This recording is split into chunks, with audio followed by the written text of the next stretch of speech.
Major funding for these broadcasts has been provided by grants from New York Community Bank, AmTrust Title Insurance Company, Perfect Building Maintenance, M&T Bank, Customers Bank, Marks Paneth LLP, Ariel Property Advisors, Sterling National Bank, Capital One Bank, Collins Building Services, Meridian Capital Group. Additional support has been provided by grants from AVR Realty Company, Amerant Bank, Bank of America Merrill Lynch, B6 Real Estate Advisors, Briarwood Organization, Chase Commercial Term Lending, Chase Commercial Mortgage, Citizens Bank, CPEX Real Estate Services, Douglaston Development Levine Builders, Flushing Bank, Friedman LLP, Handler Properties LLC, Handler Real Estate, Hodges Ward Elliott INC, Investors Bank, James D. Kuhn Real Estate Center at Syracuse University, Kilroy Architectural Windows, New York's Window Company, Matone Group, New Banks, Newmark Knight Frank, Optimum Window Manufacturing Corp., People's United Bank, Rockefeller Group, Rosewood Realty Services, SJP Properties, Stonehenge NYC, TD Bank, Terra CRG, the Meringor Family Foundation, and these friends.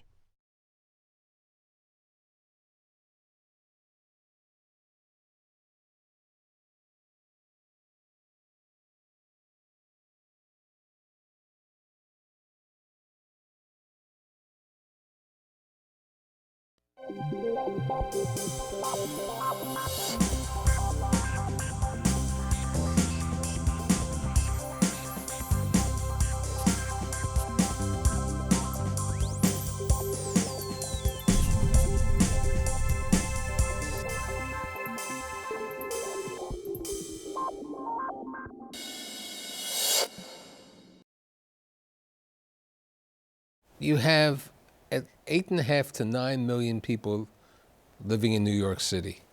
Where do people find an affordable apartment? How do they find an affordable apartment? Who's eligible for an affordable apartment? Can they own it? Can they rent it? What's happening? So I've assembled this group of individuals today to talk about affordable housing in New York City. Each one will introduce themselves and tell them a little bit about it. Brian. Brian Kelly with the Gotham Organization, our EVP of Development. The firm is more than 100 years old and have fashioned ourselves after being a public-private partner. I'm in development, working in coordination with city agencies and having a history of collaborating with not-for-profit organizations. We focus on a double bottom line, which is social impact and then, of course, economic, so that it's a win-win for communities.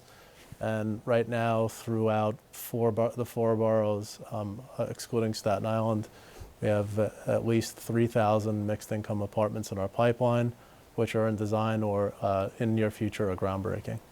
Jessica Sherman. I work at Douglaston Development. I'm an Associate Vice President of Affordable Housing. Very similar to Brian at Gotham, we work closely with nonprofits, government agencies, and on our own to design, construct, develop, and manage affordable and market rate projects. In our affordable pipeline, we have about 900 units ready to go over the next 5 years. Dan Duca, I work at the Briarwood Organization, and like the two of them, you handle acquisition, RFP, overseeing development, construction, and then finally the management of affordable properties. We work everywhere except for Staten Island, and we have about, I would say, 400 in development and probably another 500 being built as third-party contractors. John?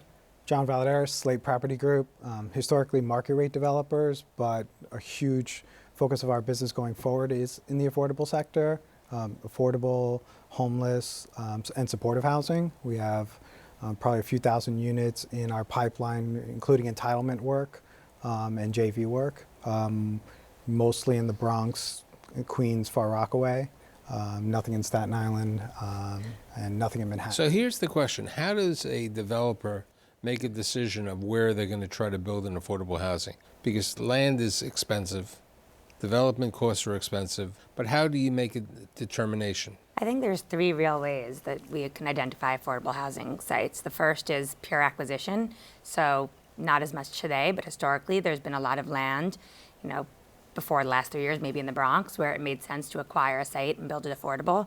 We did that up at 192nd and Grand Concourse. We have a 92-unit mixed middle income project that is fully leased now. For my audience, explain what a mixed middle use income project is. Great. So the city has term sheets that are in line with what their goals are for the development of affordable housing. Historically, one was the mixed middle income term sheet, which was aimed at more moderate income housing for working families. There's the Sarah term sheet, which is based on senior housing.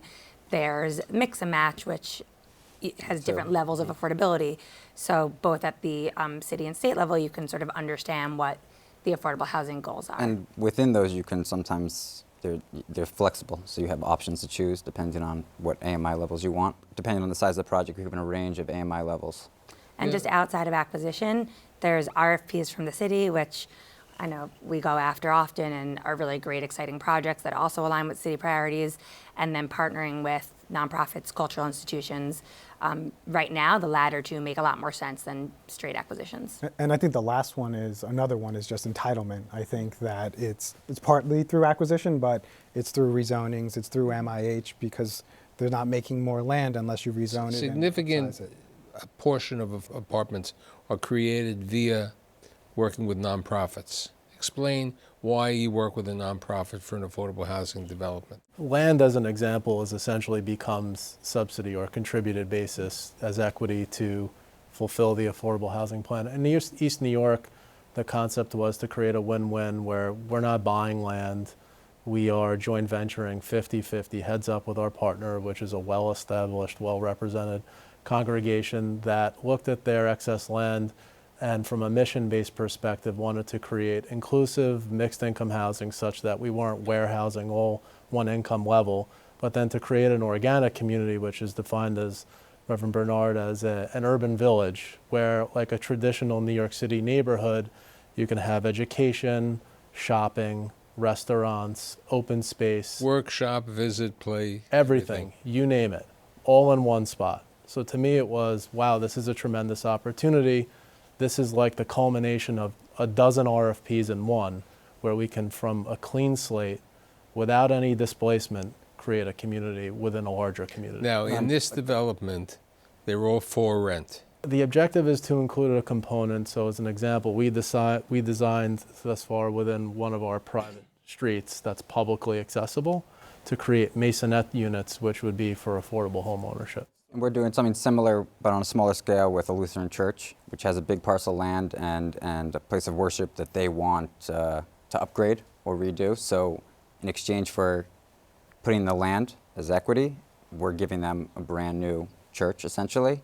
And on top of that, because they're looking for what's best for their community, we're providing 130, 140 affordable rentals for people in their community. So in that sense, it's a win-win, where they're not looking for a bottom line, you know, they're looking to provide for the community. Something I think that's really important that you both have touched on is that the most exciting part when you work in affordable housing about partnering with a cultural institution is that it's really mission aligned, that you can really achieve both of our goals. We are all passionate about developing affordable housing, and it's exactly in line with the missions of these organizations. So when you find an organization that's looking to do the same thing you are, a partnership like that makes a lot of sense. Because if you had to buy that land, the land we're talking about, from our perspective and the projects we're looking at, we can't really afford to pay more than $70 a buildable square foot and still do an affordable project. We're also finding that nonprofits, they don't just need to be land rich and contributing land to deals. We're finding nonprofits as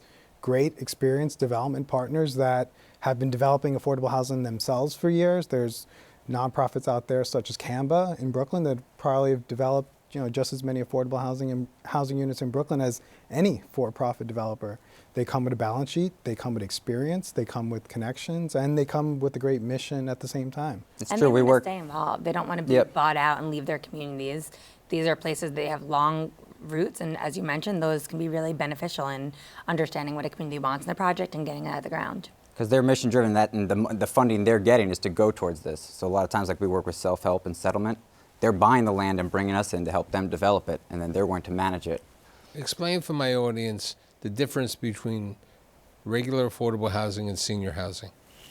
So senior housing under today's regulations would fall into the category of what's called AIRS units, affordable independent residence for seniors. So 90% of that building needs to be restricted to that population. 62 and over? 62 and over, at not to exceed 80 AMI. So in New York City, if the AMI publishes $106,000, So the they majority could- of the units would be between 30 and 60 AMI.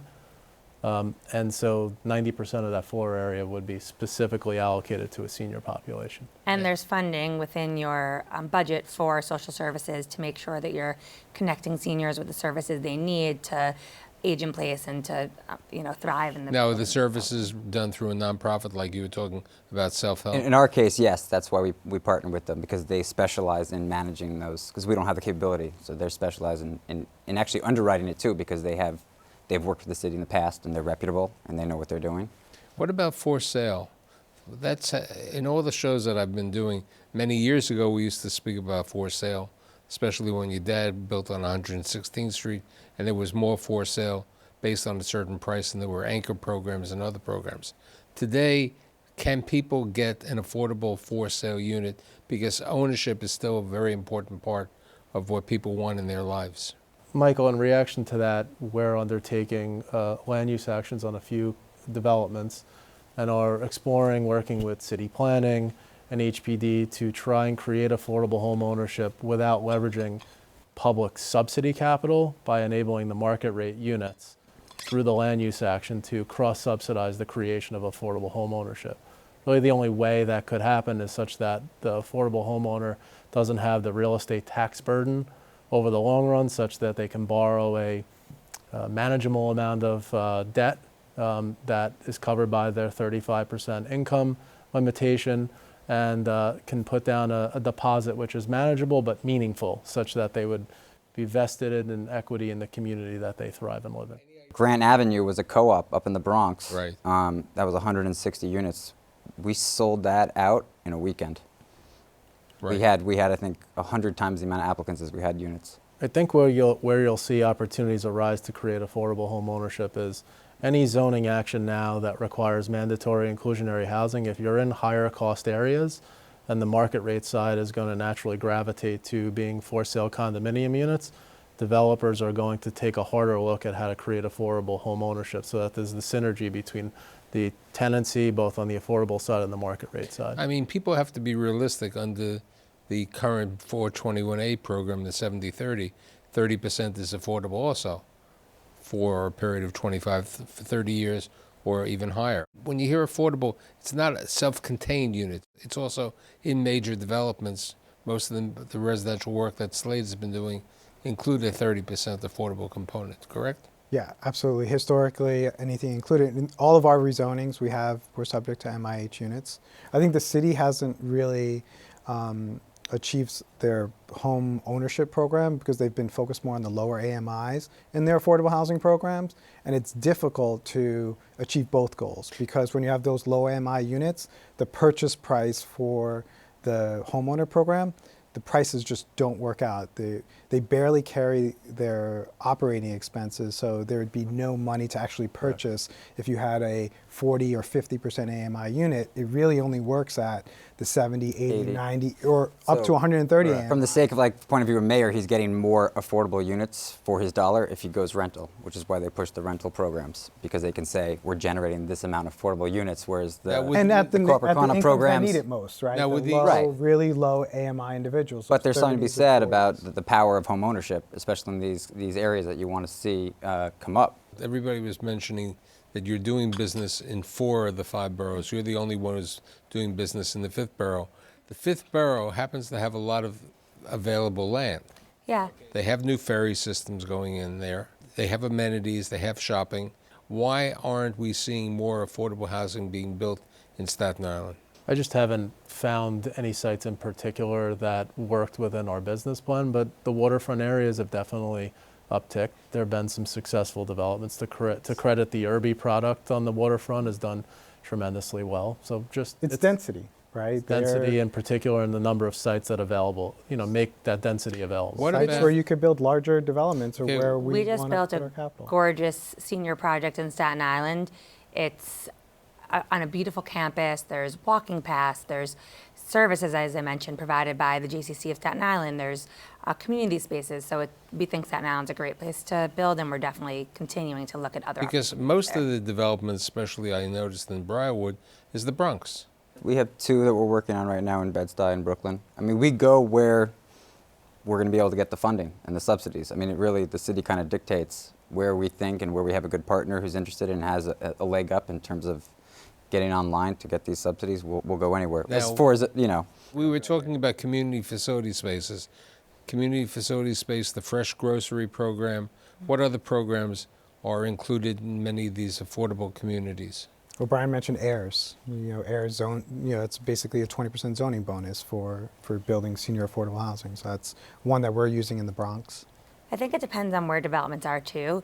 A lot of the RFPs that we respond to are very clear about what they want in terms of community facility or retail space. If they're looking to have a grocery store, if they're looking for social services, a particular state RFP that medical. that recently They came sometimes out. specify very specifically. Yeah, they wanted healthy communities, services for foster care children, people who are leaving the criminal justice system. So the zoning might dictate, and what neighborhood they're trying to sort of activate might dictate having, retail on the ground floor, or they might be more interested in having community services provided. So that's something we think about on a project by project and community by community basis. Obviously, fresh is great because of the bonus. For my viewers who have been happy over the years that they've been able to get an apartment, let's talk about how the system is.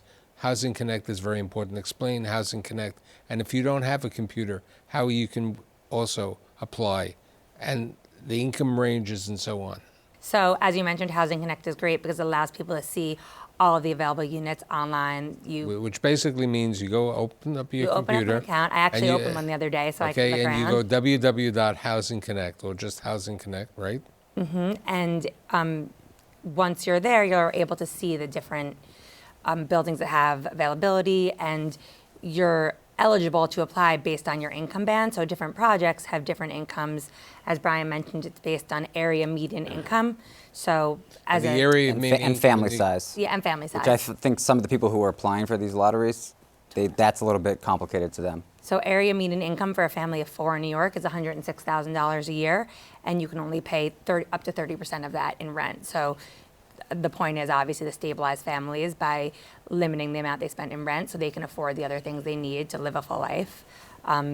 And the AMI bands range. So there's a big push now for our space, which is for the homeless population. I think it's about 10% on most term sheets in new developments. And then Wasn't there the rule for the people who lived in the community board also? There's a They get- 50% preference for, in some preference. for some yeah, projects. and that also, as you know, is a little bit And also controversial. there was a preference for city police and fire department, I believe. Civil Teachers service. too, I believe. And there's also a preference for disability units. So all of our projects make sure to have adaptability so that people who qualify and require. So if you don't have a computer, how do you do this as an individual? You can mail in the applications as well. So Now, do you run meetings for people to understand how they can qualify? Because one of the problems that I remember one of the doormen in my building was saying he earned a little bit too much, so he was thrown out of the lottery because you have to make within those bands, literally within those bands, based on the number of people in the household. Right. I'd say a couple of things. With income averaging, which was passed, which allows units between 60 of the AMI to 80 being tax credit eligible now, a lot of folks who are being eliminated from eligibility now have, I think, better access moving forward. And then the second part of it is we've been part of discussions with different agencies on how to improve the marketing process.